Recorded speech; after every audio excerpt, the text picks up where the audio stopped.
الله جل جلاله د سورة النور په 10 نمبر آیات کې فرمایي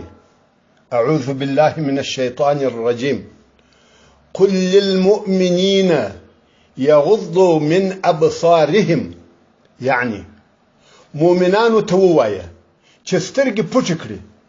هغو شیانو ته ونه ګوري چې د هغو شیانو لیدل یا کتل دوی ته نه وي روا څرنګه چې دغه د سترګو کنټرولول سخت او مشکل کار دی نو یو سړی د یو پخوانی عالم یا په سلف صالح کې د یو بزرګ څخه پوښتنه وکړه چې دغه د سترګو د کنټرولولو د پاره به زموږ کومکی او مرسته کوونکی څه شوي یعنی دغه مشکل کار د عملي کولو د پاره موږ په څه سره مرسته او کومک غوښتلای سو هغه شه او صالح سړی ورته وویل